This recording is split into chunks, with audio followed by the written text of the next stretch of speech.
जय श्री राम में आपका स्वागत है। कैसे हैं आप सभी दोस्तों। एक किम नाम का बंदा है यार, बंदा क्या कहें आपको, मतलब एक रियल एस्टेट एजेंट है वैसे, लेकिन उसकी एक ना बहुत खराब आदत है। खराब क्या क्या मतलब क्या है कहे, उसको वाहियात हरकत है उसकी। वो जो बताऊं क्या है, किसी को भी ना पर्सनल लाइफ में घुसने का उसे इतना बड़ा शौक होता है कि क्या कहूँ। जैसे कभी कोई रास्ते में चलते हुए मैसेज में बात करते हैं ना, तो बस उसे देखना चाहता है कि वो लोग क्या मैसेज करें, क्या बात करें, किससे बात करें, क्यों बात करेंगे, ये सब तो छोड़िए, तो अब पास वालों की लाइफ में क्या चल रहा है वो भी जानने की बहुत कोशिश करता है। इतना ही दोस्तों, अब वो अनजान लोगों के घर में घुस जाता है जब वो घर पर नहीं होते। अब वैसे इसके इरादे गलत नहीं होते और घर में वो घुसकर वो चोरी वगैरह नहीं करता, बस ये देखने की कोशिश करते हैं कि घर के लोग कैसे रहते हैं और घर में क्या क्या सामान है, कौन सा कॉस्टली है, कौन सा चीप है।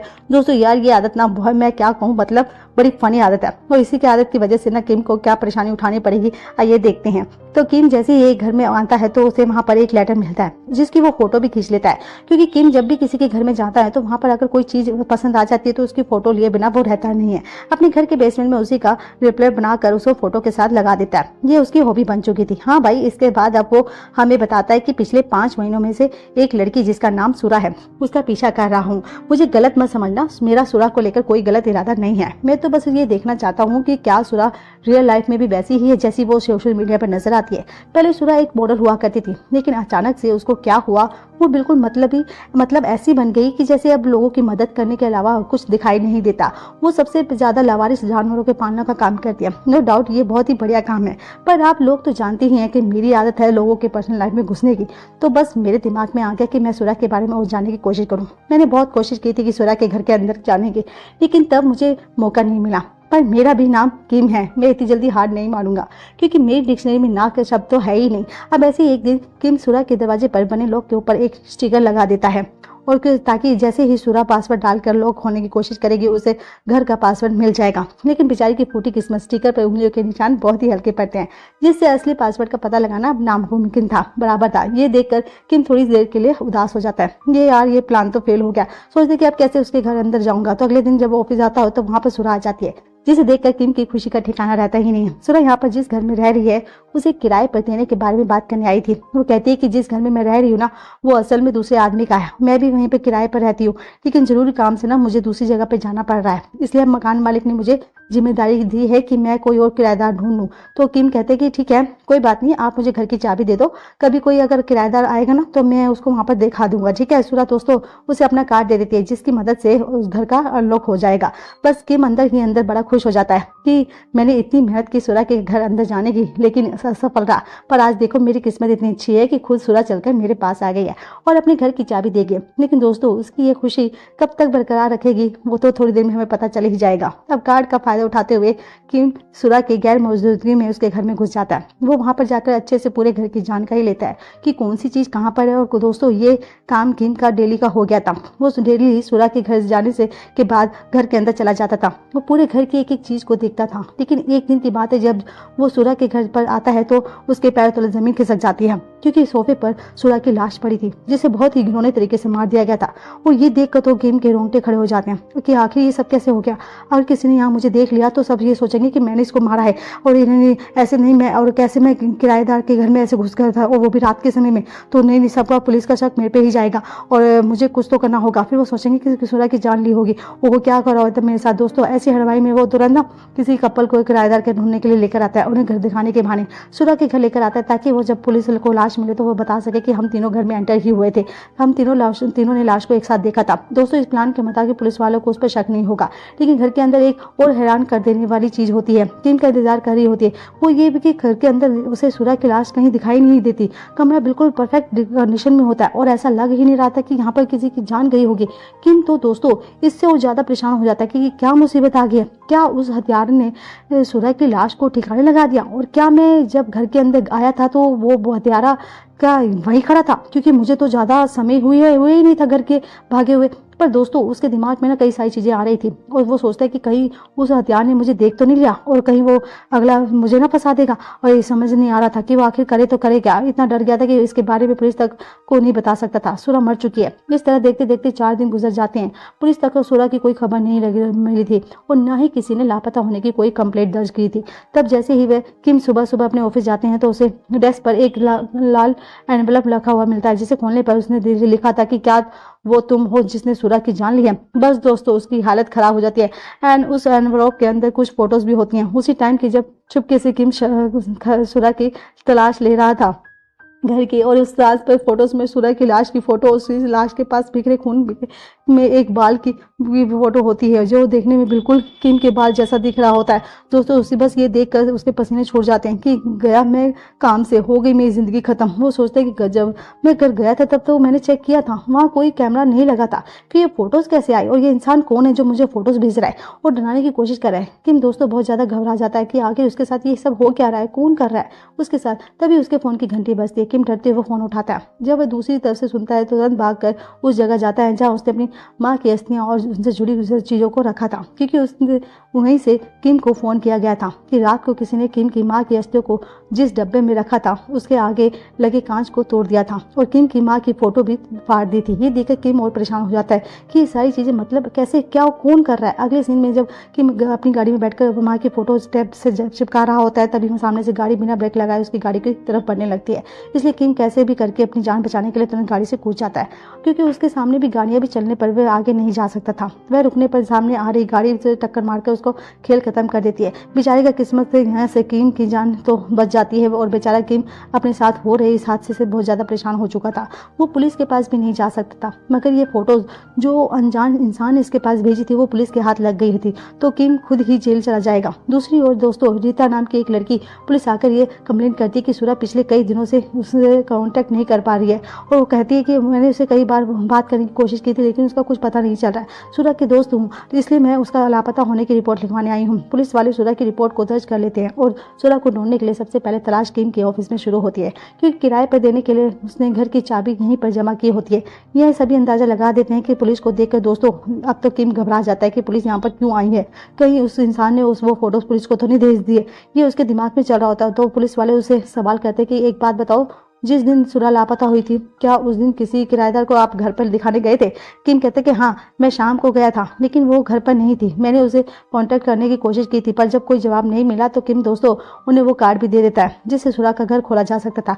अब पुलिस वाले सूरा के घर की तलाशी लेते हैं जहाँ उन्हें सोफे के नीचे से कुछ खून की बूंदें दिखाई देती है जिन्हें साफ करने की कोशिश की गई थी। वैसे इसलिए पुलिस की एक पूरी टीम वहां पर आकर घर की अच्छे से तलाशी लेती है। किम दोस्तों चुपके से सारी चीजें देख रहा होता है। वो समझ चुका था कि जल्दी ही वह बस फंसने वाला है। जिसने भी इसे इन्वॉल्व किया था उसका पता लगाना ही होगा, वरना सूरा को मारने का सारा आरोप मुझ पर लग जाएगा और असली हथियार के बजाय मैं जेल में चला जाऊंगा। और इसलिए दोस्तों अब गेम डिटेक्टिव वाले काम कर देता है। वह सूरा की पूरी सोशल मीडिया को जानकारी निकालने लग जाता है कि शायद यहीं से इसे कोई ऐसा सुराग मिल जाएगा जिसने सूरा को मारने की कोई धमकी दी होगी, उसे मार भी दिया होगा। अब दोस्तों ऐसी छानबीन करने पर एक रीता की वीडियो मिलती है जो हमेशा सूरा को एक्सपोज करने की वीडियो बनाती करती थी। सूरा ये कहती है कि सूरा वो करती है बस इसलिए कि उसे व्यूज मिल जाएं, क्योंकि दोस्तों सूरा सोशल मीडिया पे काफी फेमस थी, होती भी है तो दोस्तों उसे वो फॉलो भी मिलता है। सही था। जैसे ही घर के बाहर आ जाती है तो किम घर में घुस जाता है और घर की तलाशी लेने पर उसे वहाँ कई सारे वही लाल एनवलप दिखाई देते हैं जिसमें वो फोटोज डालकर किम को भेजा गया था। बस ये देखकर किम समझ जाता है कि मेरा शक बिल्कुल सही निकला था, रीता ही ये सब कुछ कर रही है। तभी वो उसे वहाँ पर कुछ मैसेज के प्रिंट आउट दिखाई देते हैं, उनमें भी विद यू 1984 नाम की पर दिखे थे। आईडी के पीछे भी ली नाम का बंदा है जो सूरा के हर इंस्टाग्राम सूरा के साथ गलत काम कर पाए। तभी दोस्तों घर में रीता आने लग जाती है, इसलिए किम वहाँ से भाग जाता है। अब किम जैसे ही अपने घर में आता है तो उसे ऐसा महसूस होता है कि जैसे घर में कोई है। साथ ही लाइट्स भी चालू नहीं हो रही थी, इसलिए वो एक बेसमेंट बैट को लेकर लड़ने के लिए बिल्कुल तैयार हो जाता है। जो भी होगा देखा जाएगा। पर तभी दरवाजे के बाहर कोई वैसा एनवेलप रख कर चला जाता है। किम जैसे वहाँ से उठने की कोशिश करता है, पीछे से 2 लोग आकर किम पर हमला कर देते हैं। उन लोगों ने दोस्तों हेलमेट लगाया होता है और जिससे किम उनका चेहरा देख नहीं पाता और वो बचने की कोशिश करता है तो इसी हवा में एक हेलमेट वाले बंदे का हेलमेट निकल जाता है जो कि कोई और नहीं बल्कि ली होता है। और ये देखकर तुरंत अपनी जान बचाकर वहाँ से भाग खड़ा होता है। किम इसके बाद पुलिस स्टेशन जाकर सारी बातें बताता है, क्योंकि वो और ज़्यादा चुप नहीं रह सकता था। आज तो बच गया, लेकिन अगली बार वो शायद नहीं बचेगा।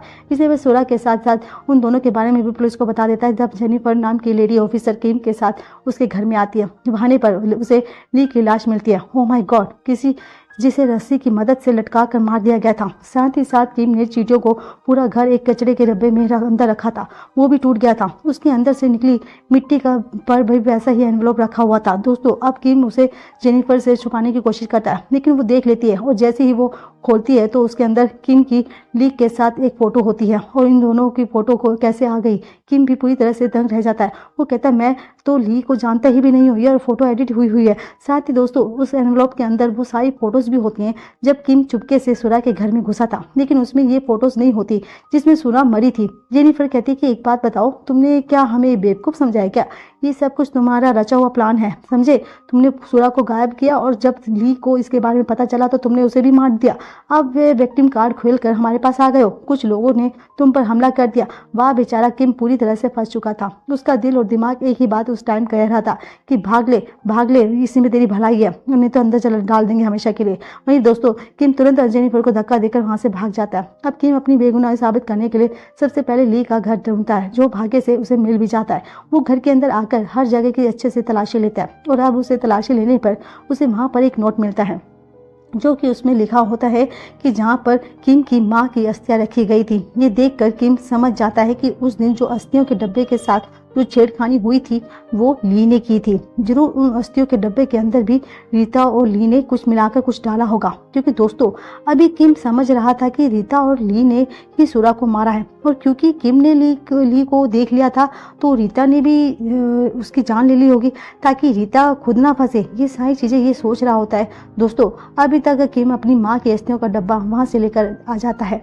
तो अपनी गाड़ी में आकर उसे खोलता है, जिसके अंदर वो चाकू मौजूद होता है, जिसे चाकू से सुरा की जान गई थी। और वहाँ साथ में वहाँ पर एक एनवलप भी रखा हुआ था जिसमें लिखा होता है तुम्हारा तो गेम बजने वाला है, जल्दी तुम पूरे फंसोगे। और ये देखकर किम बेचारा बहुत ज़्यादा घबरा जाता है कि आखिरकार ये सब मेरे साथ कौन कर रहा है। काश मैं लोगों की जासूसी करने की अपनी बुरी आदत को सुधार लेता तो आज मैं इस परेशानी में ना होता।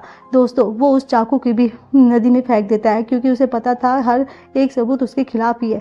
वहाँ से रीता के पास आता और गला दबाते हुए कहता कि आखिर तुम हो कौन, मेरे साथ ये क्यों कर रही हो? हाँ, मैंने तुम्हारा क्या बिगाड़ा था? तो रीता कहती है हाँ, सुरा को क्यों मारूंगी, उल्टा मैं तो खुद उसको लापता होने की कंप्लेंट लिखवाने गई थी, क्योंकि कोई ली नाम का बंदा मुझे हमेशा मैसेज वगैरह धमकी दिया करता था और मेरा पीछा भी करता था। तो मैंने उसे सुरा के बारे में बता दिया ताकि वो मेरा पीछा छोड़कर सुरा के पीछे पड़ जाए। मैं सुरा से वैसे भी जलती थी तो इसलिए मैंने उसके साथ ऐसा कर दिया, मतलब ली को उसके पास भेज दिया। लेकिन उसके बाद मुझे खुद ही सुरा की टेंशन होने लगी थी, क्योंकि ली एक अच्छा इंसान नहीं था। मुझे लगा कि कहीं वो सुरा को कोई नुकसान ना पहुंचा दे, तो मैंने सुरा से कांटेक्ट करने की कोशिश की थी, लेकिन कांटेक्ट हो नहीं पाया था। तो मैंने इसके बारे में पुलिस से बात की थी, सुरा को ढूंढ पाए।